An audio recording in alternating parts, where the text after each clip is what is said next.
حي الله الجميع. صلوا على أشرف الخلق أجمعين محمد وآله الطاهرين، ولعنة الله على أعدائهم أجمعين. أنا بعطي بعض الأمثلة البسيطة جدا والقليلة واللي مثلها كثير جدا، يعني على تحريف بعض كبار المشايخ للأسف الشديد، يعني وهو أن أعتقد بعد وفاة السيد الخاوئي بفترة بسيطة كنت أتسمع قراءة حسينية في منطقة معينة، وكان الخطيب شيخ كبير يعني جدا، يعني له مقامه العلمي، وإلى الآن هو عايش، ولعل يوصل حتى التسجيل بيني وبينه بعض المعرفة البسيطة. هذا وأنا أتسمع صدر منها أمر غريب، يقول بأن الصلاة خلف المخالف كالصلاة خلف رسول الله في الصف الأول. تصوروا، تعرفون ايش معناته؟ يعني أفضل من الصلاة من وراء أمير المؤمنين، أفضل من الصلاة خلف أمير المؤمنين، وأكمل. سمعت يقول الصلاة خلف المخالف كالصلاة خلف رسول الله في الصف الأول وبدون تقية، إلى هالدرجة جريء.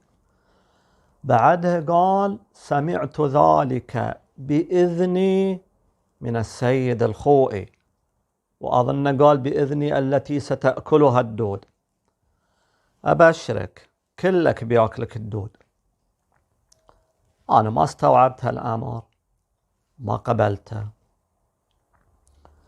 طافت الأيام وتشرفت بزيارة أئمة العراق صلوات الله عليهم، وعندي بعض الاستفتاءات كتبتها في ورقة،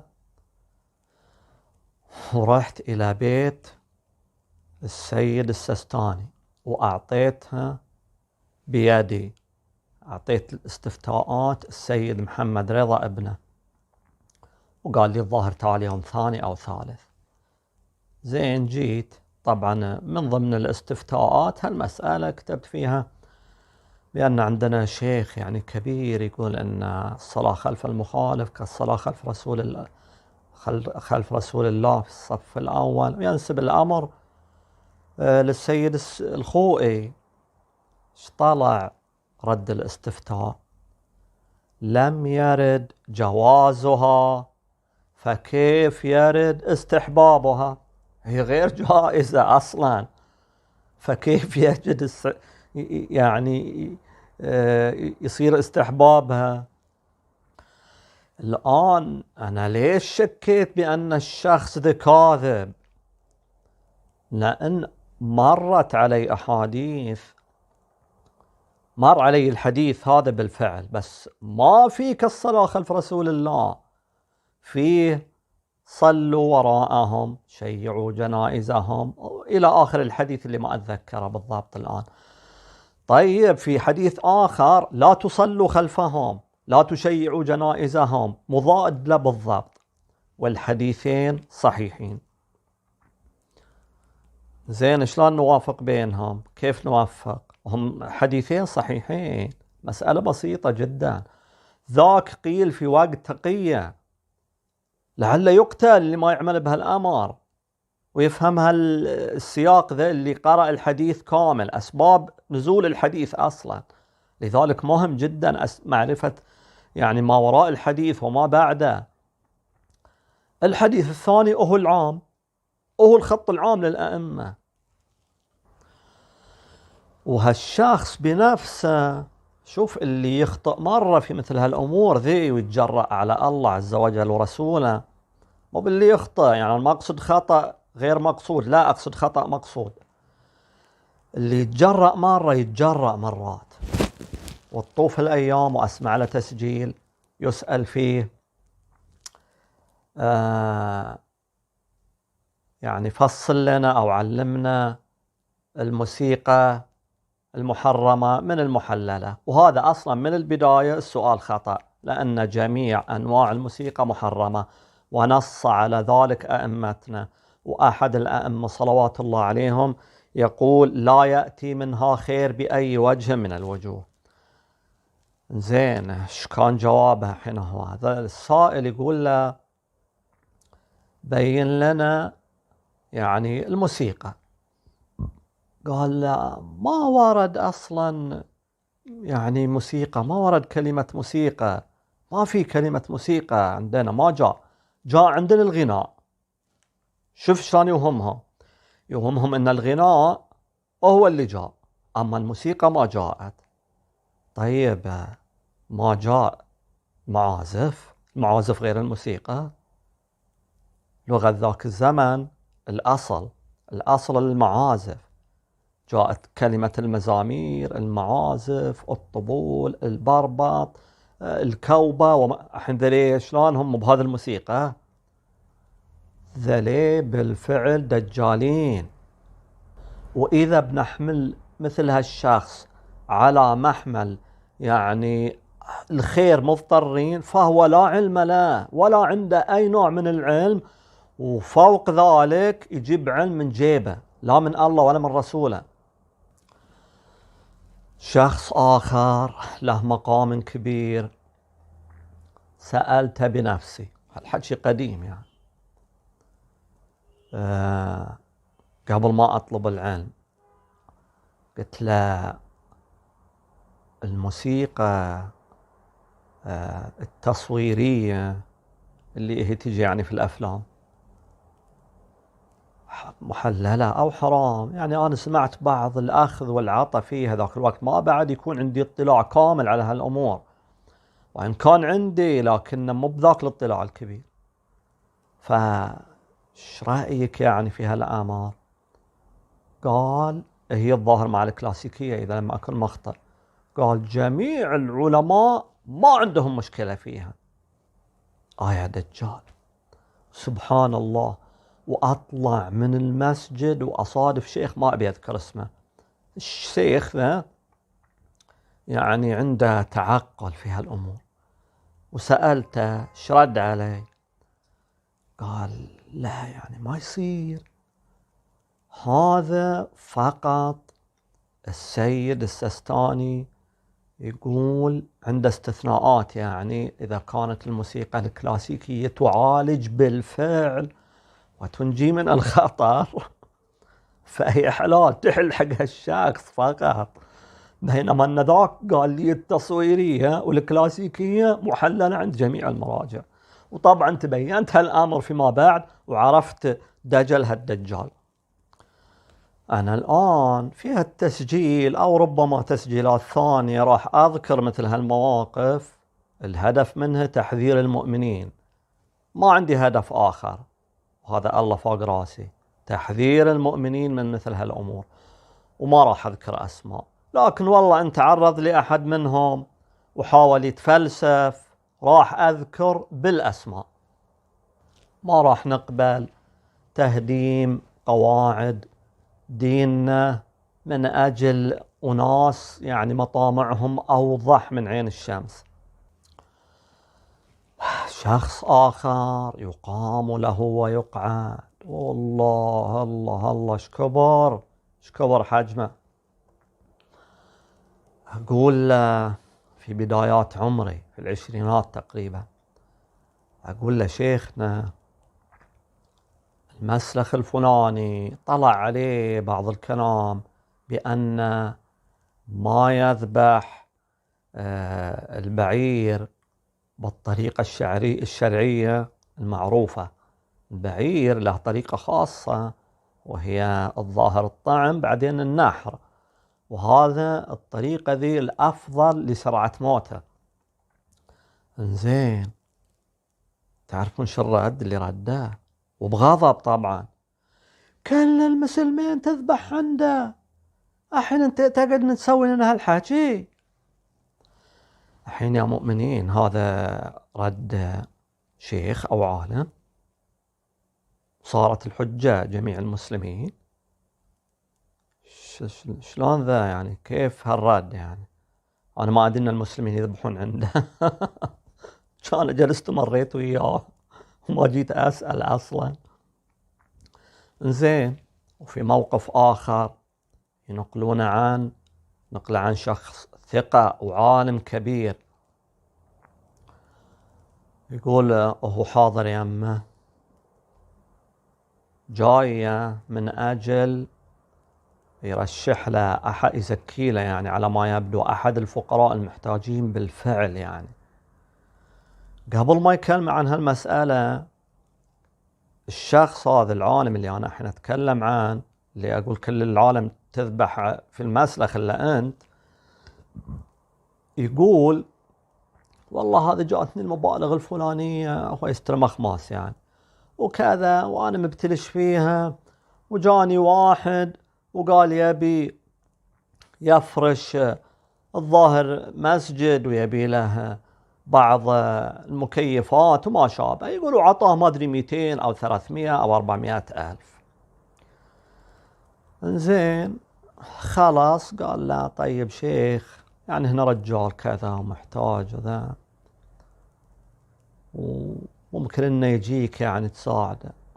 قال انا من اللي انا ابتلشت، انا يا رجال توك تقول 300 و400 ألف على حصران مسجد، ما عندك الآن؟ قلت إن شاء الله إذا توفر على العين والرأس، أصلا هذا وظيفتك أنت، وإذا تشك أنه غير سليم جاك شخص ثقة وأنت تعرف وعلمه قريب من علمك إذا ما يفوقك أصلا، فيعني كيف شلون؟ ذي أمور بالفعل سيئة، وذي أمور تدمر المجتمعات وتبعد المؤمنين عن المشايخ اللي هم بحاجة شديدة لهم. الآن مثل هالأمور لو تصدر من مشايخ توهم والله صغار، الواحد يقول يلا ماشي الحال، نقدر مثلا والله نلطمه على وجهه بكلمة عدل ونقاعده. لكن إذا صاروا في مناصب رفيعة جدا، من يجرى يكلمهم؟ إذا كلمهم شخص يجيك 10 20 30 جاهل يفزع له، ما يدرك هو أنه بتفزيع له ذا يعني يخليه يزيد في التمادي ويسوي مشاكل كثيرة جدا، أقلها إبعاد المؤمنين المخلصين بالفعل عنه. ما تبقى بعدين إلا نوعين من البطانة: البطانة الفاسدة والبطانة الجاهلة. ما يصير العالم يحيط به مثل هالأنواع، يجب أن يحيطون به الأذكياء والفاهمين والأتقياء الصالحين الأذكياء، من أجل ردع الأمور السيئة الغير طيبة. والاثنين اللي ذكرتهم في البداية ما زالوا حيين وما ردهم بيروحون حق أعمالهم طبعا، ومو فقط هالأمرين اللي صدر منهم أو الثلاثة، كثير أمور تصدر منهم. زين، خرج أمر قبل فترة بأن الكحل ما يعد من الزينة ولا فيه مشكلة، وفي حديث موجود في هذا الشأن. الآن ما أتذكر صيغة الحديث بالضبط، هل قال الكاحل أو الاكتحال، لكن وبشكل عام الكحل أو الاكتحال في اللغة مو بالضرورة كحل الزينة. الاكتحال بالمرهم، الاكتحال بأي أمر آخر يسمى كحل. يبقى التفريق: كحل الأثمد مثلا وهو الكحل المعروف، أو كحل المرهم أو ما شابه. لكن احنا خلينا نقول الآن الكحل مال الزينة الأثمد.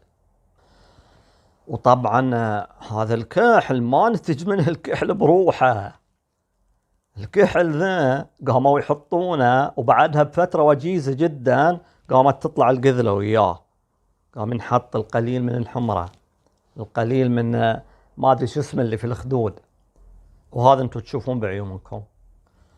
مع ذلك ما نقدر نعارض مثلا حكم من أحكام الله إن كان صحيح، لكن احنا بنشوف الآن إن كان صحيح أو له تأويل مو على الوجه اللي ظنه اللي أخذ الفتوى وقام يخلي نسوانه يتكحلون. الآن عندنا حديث ظاهرة أنه مو بمشكلة الاكتحال، انزين عندنا أحاديث أضعاف أضعاف أضعاف أضعاف أضعاف تدل على أن جميع أنواع الزينة ما تجوز للمرأة أنها تخرج بها. ومنها قال أمير المؤمنين عليه السلام: من خرجت زوجته أو من خرجت زوجة متزينة متعطرة فهو ديوث، ولا يؤثم من قال عنه ديوث. يعني أمير المؤمنين عليه السلام يقول قولوا ديوث ونشروا مثل هالكلام عشان يرتدعون، ولا في النهاية بنصير مثل المسيحيين، تروح المرأة الكنيسة بفخوذها ونص صدرها وحاطة على راسها خرقة ما تغطي أي شيء. هناك حديث آخر نستنتج منه الستر، وهو أن الرسول الأكرم صلى الله عليه وآله في يوم من الأيام كان يمشي مع عمته، مر أحد الصحابة وشافه، قام الرسول نادى عليه أو هو ذهب إليه وقال له: هذه عمتي أسماء، إذا أنا مو بغلطان في الاسم، هذه عمتي أسماء، رحم الله من جب الغيبة عن نفسه. الآن ليش الرسول عرفه بها؟ ليش قال له فلانة؟ هذا يدل على أن ما كانت ظاهر بوجهها أصلا، يعني لذلك ما عرفوها. لو كانت تخرج بوجهها عرفوها ولا احتاج النبي حق مثل هالكلام. في حديث آخر أتى أحد المؤمنين الإمام الصادق عليه السلام وقال له: مولاي، احنا في المحكمة نحتاج بعض المرات بأن تكون الشاهد امرأة، والقاضي يبي يعرفها، يبي يعرف من ذي الشاهدة، لأن بالفعل احنا ما ندري من ذي اللي يشهد. ايش قال له الإمام؟ بما معناته تخرج وجهها أو تخرج من وجهها ما تعرف به. الحين شو يدل عليها الحديث؟ ما يدل على الغطوة، ما يدل على الغطوة، أو على الأقل النقاب. طيب، في معراج النبي ورد بصراحة أن هناك نوع من العذاب للي يكشفون وجيههم، يكشفون وجيههم، يكشفونه حتى من غير زينة. هذا دين الله، اللي عجبه ولا يرقع راسي في الجدار. إلا إذا بنكذب المعراج بعمره من أجل عينه فلان وطقعان. والأمثلة كثيرة جدا. أنا حين جبت يعني شيء واضح وشيء نستوضح منه، أما لو بتكلم يعني عن الأمور الواضحة فهي كثيرة جدا، بس أنا ما أستحضر هالأمور لأن ما أبي أطول الفيديوهات. طيب، وشلون الحين مع الحديث اللي تكلم عن الكحل؟ هو واحد عن اثنين. أما الفتوى اللي خرجت كان يقصد بها المرجع اللي قلنا في الأول، وهو أن نوع من الاكتحال مو بكحل الزينة، شيء آخر. أو لا، نرجع الحديث ذا إلى كتاب الله عز وجل وإلى صحاح أحاديث العترة المنافية لا، ونعرف أنه غير صحيح. المسألة مو بصعبة يا جماعة، مو بصعبة، لكن تتصعب إذا قاموا يتناقلونها يعني كبار المشايخ اللي ما عندهم وعي بالتنبيه حق مثل هالأمور ذي، تصير صعبة. وهذا الفرق بين طالب العلم اللي يتلقى علومه من الآن مباشرة، يدرس الحديث يعني ويقرأ في الحديث، حتى مو محتاج دراسة أصلا، أكثر من قراءة الحديث براتبك الله عز وجل، وبين اللي لا يتلقى علوم غيره، يدرس علوم غيره، يدرس تقريرات غيره، لذلك يقع في أخطاء فظيعة وكبيرة جدا. إلا من حفظهم الله تبارك وتعالى. نعم هناك بعض الفتاوى اللي وهي قليلة ترى جدا يعني اللي تقبل بخروج المرأة بوجهها، بس من ذي يقول لكم من المشايخ انها مقيدة؟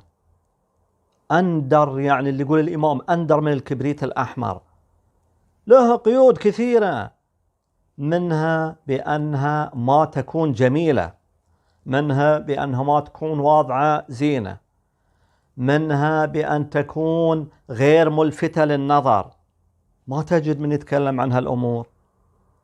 يعني احنا ايش نعمل؟ والله قاعدين يهدمون في المذهب بمعاول، وان سكتنا وصلت الأمور إلى بيوتنا. يعني احنا ما عندنا بنات، ان سكتنا بناتنا قالوا ذا حلال. بعض الآباء يعانون من هالمسألة، وبعض الآباء لا، مساكين ما يعرفون، على بالهم ما في إشكال بالفعل يعني، والبعض ما يصدق يلقاها من الله. ومو بصعب يعني، احنا عندنا حديث صحيح يقولون فيه الأئمة أن يعني والله ما يحضرني الآن الناس بالضبط، لكن إذا خرج منا حديث شكيتوا فيه عرضوا على كتاب الله، فما وافق كتاب الله خذوا، وما لم يوافق كتاب الله اضربوا به عرض الحائط. الآن كتاب الله عز وجل في آية صريحة اللي تقول قل للمؤمنين يغضوا من أبصارهم إلى أن تجي للمؤمنات ويغضضن من أبصارهن ويدنين عليهن من جلابيبهن أدنى أن يعرفن فيؤذين. يعني أنا جبت خلاصة الآية. يعرفن بإيش؟ يعرفن بالجمال أو بما يلفت النظر إليهم أو بالزينة. فالحديث ذا لو صار يعني حتى سناده صحيح ويقصد الزينة المعروفة فهو حديث مدسوس بدون أدنى شك. احنا ليش نقول للطرف الآخر انهم عباد للسند؟ ليش؟ شو السبب؟ لأنهم إذا اعتبروا الرجال اللي في السند أقوياء وصحيحين خلاص السند طيب حتى لو يهدم الدين. احنا ما عندنا القاعدة ذي. احنا قاعدتنا كتاب الله عز وجل، وقاعدتنا بعد كتاب الله تبارك وتعالى سيرة الأئمة وأحاديثهم المعروفة والنهج العام للأئمة. الآن النهج العام للأئمة أن المرأة تطلع بكحل، أجمل ما في الزينة، أجمل ما في الزينة عبر العصور من قديم الزمان إلى الآن الكحل. الأئمة يأمرون تطلع المرأة بالكحل؟ هذا مخالف للنهج العام للأئمة ومخالف لصريح القرآن. فإن صح من ناحية السند ومن نواحي أخرى فلا شك بأن المقصود فيه غير الكحل مال الزينة. كذلك المرجع في إفتاء ما قصد فيه كحل الزينة، وهذا اللي يفترض أنه يكون مهمة المشايخ وطلبة العلم، تبيين مثل هالأمور. إنزين المتصدرين ما يبينون، نقوم احنا نسلم ونسكت ونطلع نسواننا مثل ما قال ذاك بالجنز والضيق، وحط عليه بعد الكحل مال ذا، وحط عليها قذلة فلان، وحط عليها حمير مال الخدود مال طقعان. ايش بقى من الستر الآن؟ شو اللي بقى يعني من الستر؟ اللي يبي دين الله تبارك وتعالى ونهج الأئمة يحصل في مثل هالأشرطة ذي، في مثل هالتسجيلات، وفي أحسن منها آلاف المرات. واللي يبي والله المسخرة يدور عند غيرنا، ما عندنا احنا هالسوالف. مو بذابين أنفسنا في النار من أجل ملاقة لا قيمة لها وانحطاط في المذهب وما شابه من أمور. وكل ما سكت مؤمن ما يقبل بهالأمور طلع اثنين يأيدون هالأمور، وكل ما سكت شيخ عن معاير اللي مثل ذري بهالأمور طلعوا شيخين يأيدون هالأمور، وكل ما سكت عالم اطلعوا عالمين منحرفين يأيدون هالأمور. وهذا الحال، هذا اللي قاعد يصير. وإذا احنا أبد قاعد يتطبق حديث الرسول يعود الإسلام غريبا كما بدأ غريبا. الآن في ظنكم يا مؤمنين إذا خرج صاحب الزمان وجاواه مجموعة السربنتية ذليه، هذا اللي بيحطهم في الأحضان بيجعلهم ألوية في جيشه، والله أول من يقدمون لقطع الرؤوس ذليه. وبتشوفون إذا الله عز وجل أحياكم ولحقتوا على صاحب الزمان، لا تشوفون أن أول من تقطع رؤوسهم في كل بلد يدخلها روحي فداه يقدم ذليه رؤوس البلد اللي دمراها ودمروا مذهب جده وآبائه، مذهب الله عز وجل اللي هو الإسلام، ويقطع رؤوسهم. احنا ما نقول أرغموا الناس على عمل هالأمور، بينوا للناس وتركوهم وهم أحرار. هم أحرار في الدنيا ويحاسبون في الآخرة، لكن بينوا ولا تسكتون. وراكم قبور وحشة. النبي صلى الله عليه وآله يقول القبر أوحش من النار. تظنون غير محاسبين، ويظن اللي يسكت ويقدر يتكلم غير محاسب. لا بس والله عالم ولا شيخ ولا أصغر طالب علم ولا أقل مؤمن، أي شخص يقدر يتكلم ويسكت وهو عنده معرفة هذا محاسب. كلكم راع وكل راع مسؤول عن رعيته. احنا أصلا يكفي أصغر طالب علم لمعرفة أن الأمور اللي أنا أتكلم عنها هذه انحرافات غير سليمة. النظر إلى نهج المراجع من أول وفاة مولانا العسكري عليه السلام إلى حين، يعني إلى غياب مولانا صاحب الزمان صلوات الله عليه الغيبة الكبرى، وخروج المراجع. من خروج أول مرجع إلى عهد قريب جدا المسلم بكل اللي أنا قلت هذا، كله مسلم ما تجد لا مؤمن ولا قليل إيمان ولا شخص عنده أقل معرفة إلا وهو سالك هالسلك. شلون الآن المفاهيم دي قامت تتغير بهالشكل الفاضح والقبيح جدا والوقح، ذي وقاحة واقعا على الدين.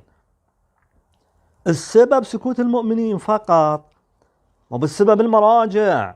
السبب سكوت المؤمنين، السبب قلة معرفة بعض المشائخ، السبب مصالح بعض المشائخ المشبوهة، السبب طلب المريدين والوجاهات والله والعشيات والذبايح اللي تطيح والكلام الفاضي. هذا السبب. وشيخنا ويقبل يده ويقبل راسه، والله له الراس واليد يتهشمان في قبره وفي حسابه. هذا دين مو بلعب ولا بكلام فاضي. انقتلت من أجل الأنبياء والرسل والأوصياء وعلمائنا ومراجعنا تقتلوا من أجله، في النهاية يجون مثل ذريه ويهدمونه. يجب الدفاع عنه ويجب رد يعني الأشكال اللي تتكلم بهالطريقة يعني الغير سوية واللي هي بالفعل مثل المعول في تهديم المذهب. ترى أنا ما أقول كلمة مذهب أقصد فيها مذهب بروحه، لا، المذهب هو الذهاب. أنا أقصد الإسلام، هذا كله تهديم في الإسلام. أحاديث الستر، يعني الأحاديث اللي تدل على وجوب الستر والابتعاد عن الزين بجميع أشكالها، سبحان الله متواترة من أقوى الأحاديث. هذا فضلا عن الآيات اللي مذكورة في القرآن، فضلا عن الغيرة. فطرة الإنسان اللي الله عز وجل جعلها في فطرته فطرة. النبي صلى الله عليه وآله يقول كل إنسان نبي نفسه، فيه جزء من النبوة، يعرف الخطأ من الصواب. وما تجد إنسان سوي يعني يقبل أنه والله زوجته أو بنته تخرج متجملة للناس. يعني منذ وضعت الكحلة، من وضعت الزينة لا حق زوجها في بيته وضعت للناس. وين الغيرة يا مؤمنين؟ ولو مثل هالأمر ما يأثر يعني في محيطنا من الداخل، في بيوتنا، في أخواتنا، في بناتنا. كان الواحد يقول والله على كيفهم، لكن يأثر بالفعل، يأثر بشكل مباشر.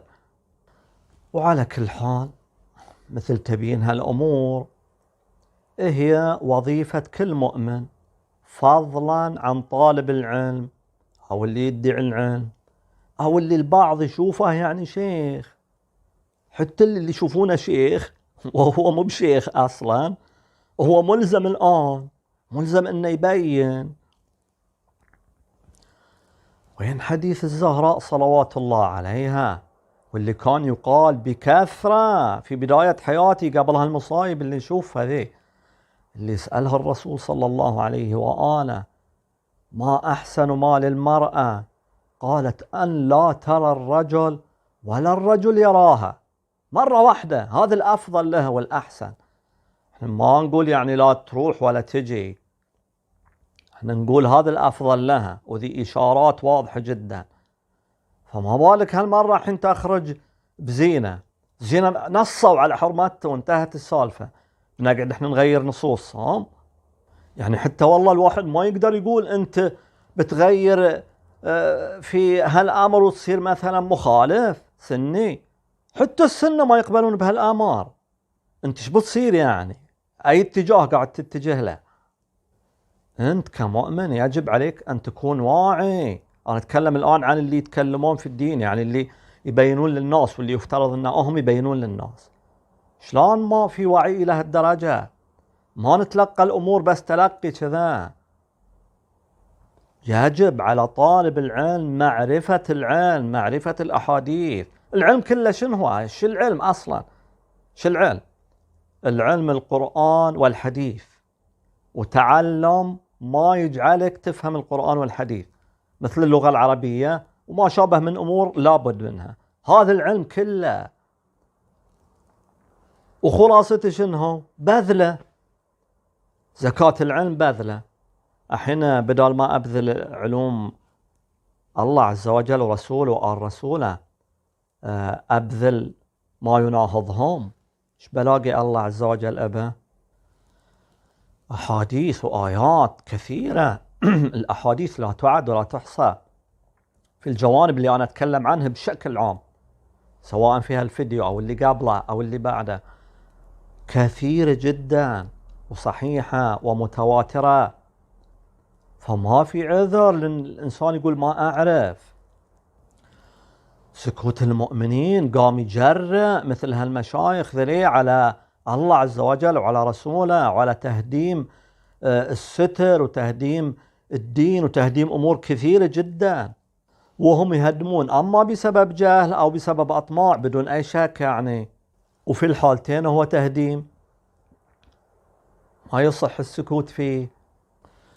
يعني تحدث أمور بالفعل غريبة، يعني مثل ذاك الشخص اللي اختار الحديث اللي يقول صلوا خلفهم وأضاف له بعد كالصلاة خلف رسول الله. الآن ذلي طبعا قبل ما أكمل، السيد السستاني رد هالحديث، يقول ما ورد استحبابها فكيف يرد جوازها. فحتى لو فيه كلمة يعني كالصلاة خلف رسول الله والحديث صحيح، فلا شك بأن في حالة تقية. اللي بقوله أن الغريب في مثل حالة هالشخص ذا اللي جاب هالحديث، أنت ليش جبت حديث استثناء وتركت حديث الأصل؟ يعني أنت ما تعرف مثل هالقواعد في مجال الحديث ودراسة الحديث؟ أنا أقول لكم ما يعرفها لأنه ما درس الحديث. لا تغترون يا مؤمنين، كثير من العمائم ما تعرف من الحديث أي شيء، فقط نقل، ما يعرفون أي شيء، والله ما يدركون أي شيء.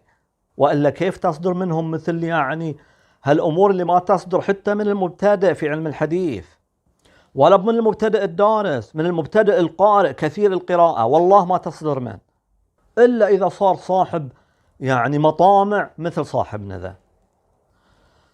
والمطامع مو بصاحبه يعني في مثل هالأمور، التفاف الشباب اللي من نوعيته، الدنيا يعني الخراب فيها، واللي يتبعون الخراب أكثر من اللي يتبعون الصلاح. واللي يجمع مثل ذري يبي والله الشهرة يبي ولا يهمني ايش يبي ولا ما يبي، اللي يهمني قاعد يدمر. يجب واجب على طالب العلم قراءة الحديث أو دراسة الحديث. حين هو ما يشوف في سيرة مثلا بعض المشايخ أو العلماء يقول مثلا درست الكتاب الفلاني على العالم الفلاني، في نفس السيرة قرأت الكتاب الفلاني على العالم الفلاني. شو الفرق بين الكلمتين؟ الكلمة الأولى درست معروفة، أما قرأت فقرأ لي وقام يعطيني الملاحظات عليه، وهذا في غاية الأهمية. هذا أخذ دارس ترى، خصوصا لطلبة العلم اللي درسها. أنت أصلا ما تحتاج تدرس أكثر من سنة سنتين تتعلم فيهم قواعد وأصول اللغة العربية، من بعدهم أنت تتجه بروحك للحديث حتى ما تحتاج أحد معك. الآن إحنا في عصر لا تعد ولا تحصى الوسائل فيه من أجل البحث عن الاستفسارات اللي تحتاجها يا طالب العلم. المسألة يعني في غاية البساطة جدا، فما في أي عذر للتقصير من طالب العلم. يجب عليه الاتجاه لكتاب الله عز وجل والاتجاه لحديث نبيه وآل نبيه. طبعا أنا ممكن تلاحظون أن تكثر عندي كلمة الأحاديث أكثر من كلمة القرآن، لأن إحنا إذا اتجهنا للحديث نعرف من خلاله القرآن. نعرف القرآن طبعا فيه أمور ظاهرة وفيه أمور باطنة. أقصد باطنة التفسير، يعني مو بواضحة، في أمور تحتاج بالفعل لتفسير الأئمة، كقوله تعالى تتنزل الملائكة والروح فيه عن ليلة القدر. هذا تعني أن الملائكة ما زالت تتنزل إلى الآن، تتنزل، ترجع للأحاديث وتعرفها، وهي تتنزل على مولانا صاحب الزمان صلوات الله عليه. باختصار يعني اللي بقوله يجب التنبه، يجب تنبهنا كمؤمنين بالله تبارك وتعالى، بالأنبياء وبالرسل وبالأوصياء. يجب علينا التنبه، ما ينفع الانبطاح الكامل على المشايخ. طبعا جزا الله المشايخ ألف خير والعلماء، يعني الله يرحم الشيخ الكعبي رحمة الله عليه، نسيت اسمه والله الآن، يقول رحم الله العلماء لولاهم ما حللت آباؤنا على أمهاتنا. هذا كلام صحيح، يعني هم اللي دلونا، هم اللي عرفانا، فرحمة الله عليهم أحياء وأموات، والله يرفعهم أرفع المقامات، اللي يدافعون عن المذهب واللي يبينون الحقائق واللي دلونا واللي يأخذون باليد بركاد وهدوء. ذليل ثوابهم عند الله عز وجل عظيم. يقول النبي صلى الله عليه وآله إن الله وملائكته، وقام يعدد إلى أن قال حتى النمل في جحورها لا تصلي على معلم الناس الخير. اللهم صل على محمد وآل محمد. فإحنا ولله الحمد ما خلينا، وكل بلد ولله الحمد فيها الظاهر والخافي. الخافي يعرفون المؤمنين ويروحون له، والظاهر اللي يظهر بكلامه. فإحنا ولله الحمد ما زلنا بخير، لكن الخوف على أن البعض ما يعرف الخافي ولا يدل ولا يدري عنه، فيجب على من عنده بعض المعرفة أنه يتكلم. والله يحفظنا ويحفظكم إن شاء الله من هالفتن اللي والله ما شفنا مثلها، يعني كثرتها وهجومها على الإسلام مثل ما شفناه خلال تقريبا 20 سنة ذي. حياكم الله جميعا.